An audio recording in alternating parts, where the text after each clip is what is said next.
Hi, Kara. So today we are not sitting on a bridge, we are sitting in my room, and I'm just going to talk about the first thing that came to my mind this morning, and talk a little bit about how I ended up back in my hometown. And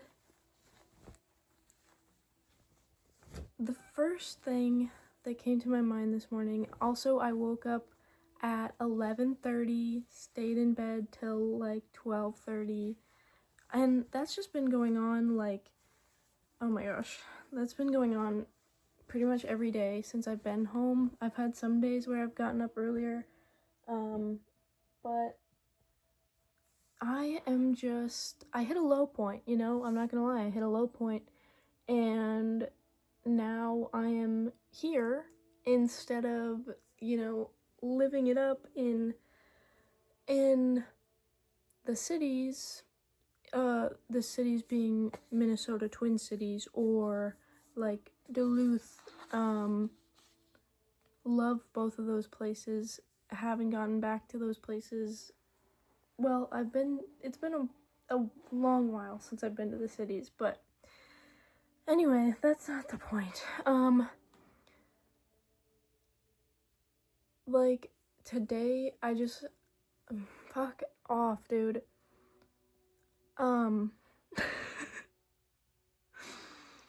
Today I woke up thinking about how before I ended up here and when I was back in Duluth, I was getting into photography, and I was taking these beautiful pictures of just me and my surroundings and trying to cultivate sort of an audience to who would also like those pictures. And along the way it stopped becoming about, me just wanting to take pictures, and it started to turn into like seeking validation for my photos. Like my photos were so good that I would be getting praise. And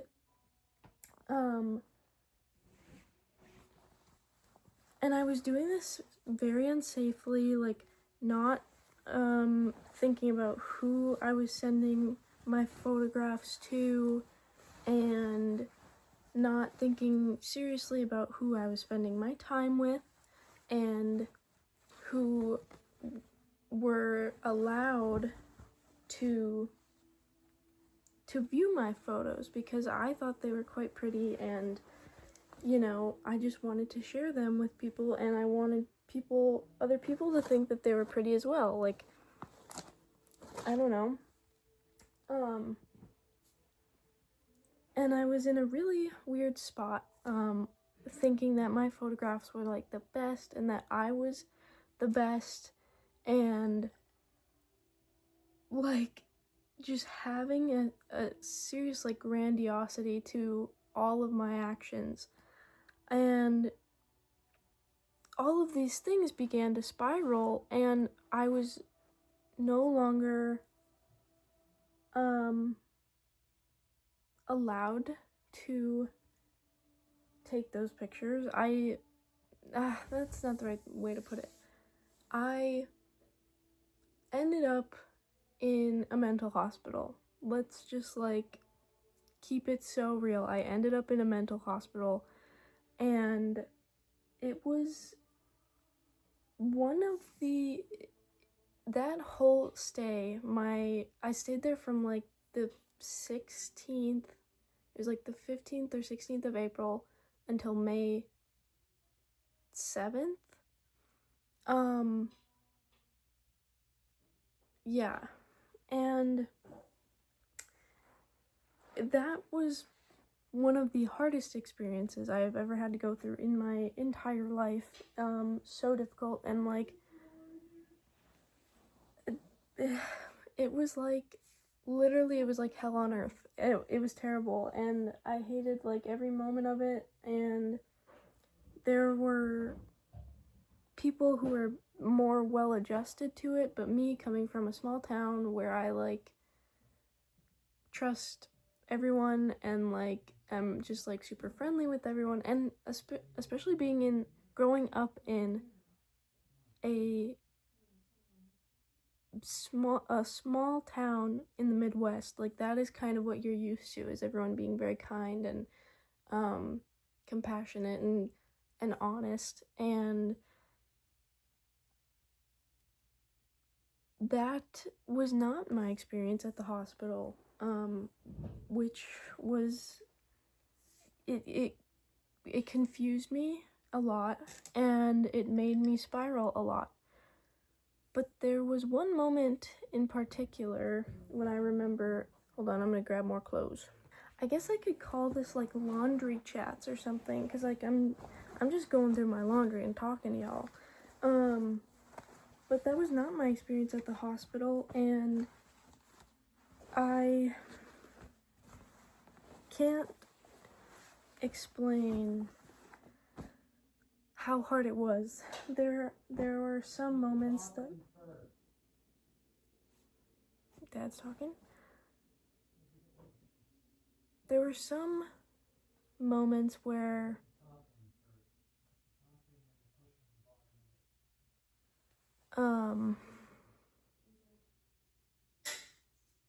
hold on. Anyway, I'm still trying to piece together like what I experienced at the hospital. A lot of those memories got pushed really far down. But there's one moment in particular that I do remember, and it was when I had to read a poem in front of, I think it was like 4 other patients and 3 staff. And it was really a difficult poem for me to read, and it's called The Monster. And I'll just read it to you. I had to stand up and read this out loud to everyone, and I think I got like an altered version than the one that I read exactly in group. So I'll just read it to you. Dear anxiety, when they ask me what I am afraid of, I lie. I can never expose you, never tell the truth about you for fear of speaking you into existence. You are my punisher and my captor, my tormentor, my torturer. You are the little voice inside of my head telling me bad things to do to myself, things I can't talk about, for fear I will forget who I am and turn into you. You tell me we are one and the same, but I am not you. I would never hurt a child the way you have hurt me. I would never tell a young girl she is unlovable, or fat, or ugly, or crazy, or worthless. I would never tell her to carve ugly, terrible words into her body, to hold a flame to her skin until she has burned herself so badly that the pain goes out like a light, and her nerves are dead, just like she should be. I don't know why I listen to you when you force me to my knees in front of the toilet, when you send me running around the house in a panic, searching in vain for a pencil sharpener I haven't already dismantled. When you tell me the closest to love I will ever come is sending pictures of myself to disgusting hunters of young prey, but I am not afraid of them. I am afraid of the shadows of my mind, of the twisted and warped reality I am living in. And I scream because it is all in my head. I scream because none of it is real. I scream because you are clawing your way up my throat, stealing my voice, gouging out my eyes, eating away at the lining of my stomach, turning my bones to jello and my hair to dust. Destroying. Enough. I have had enough. I am not you. I never was. I never will be. This is only a body, and you are only a feeling, and I will rise above. and I am above this, above you, above my thoughts, above it all, and I will survive, and I will love me, and I will not let go. So, this poem was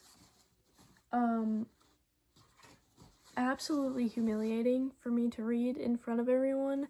Again, I think it's altered a little bit. The second page is a little different than what I had remembered it to be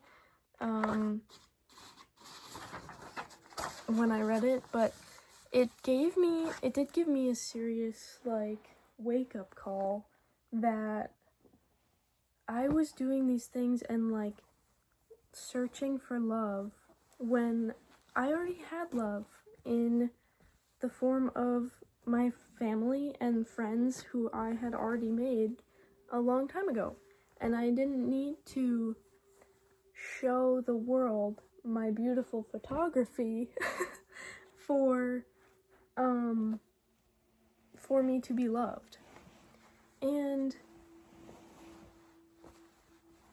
like, I'm pretty sure those photographs that I sent to people that I was trying to befriend got out and were then shared with people who I don't know, which really sucks. It sucks to have something so personal be sent out into the world without your, like, is discrepancy the right word? I don't know. But it sucked. It sucked so hard to be like, to even just acknowledge the fact that I sent those photos to people who I was, like, way too trusting of.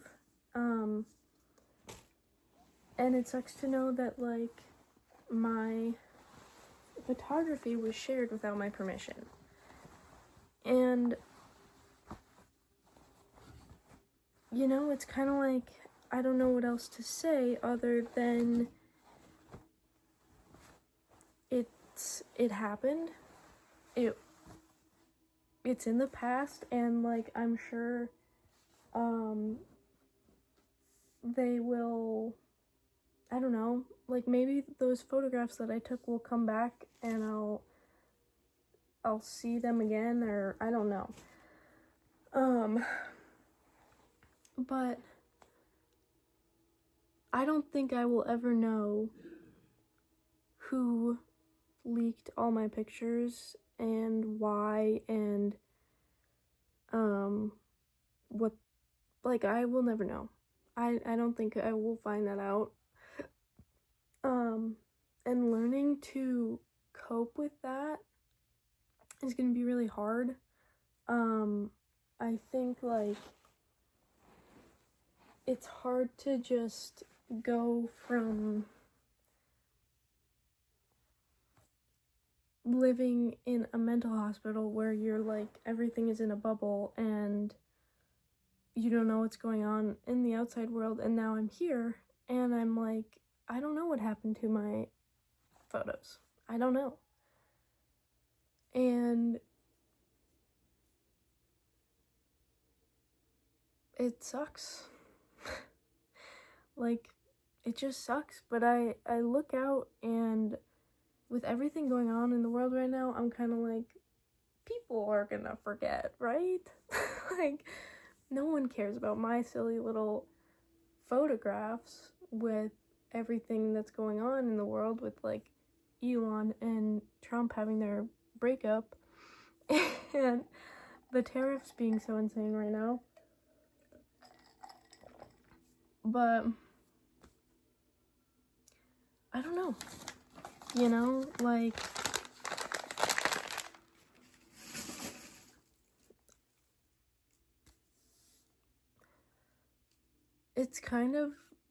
it's something that I need to learn to just, like, let go of and be okay with. Oh, that's my dog. Hold on. My dog is with me, Penny. But yeah, it's hard to just think, like,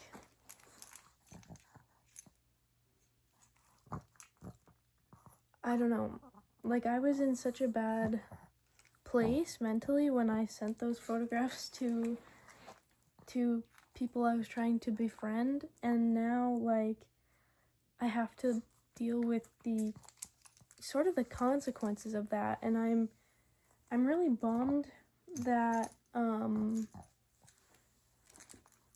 that I shared those pictures of myself so carelessly. But, like, also I was in a terrible headspace and, like, was unaware of my actions, truly. Like, I barely remember now, like, what exactly it was that I was doing. Penny, you are, like, so attention-seeking. Which was me. Literally. Penny is literally just like me, like, twins AF. Yeah, I don't know.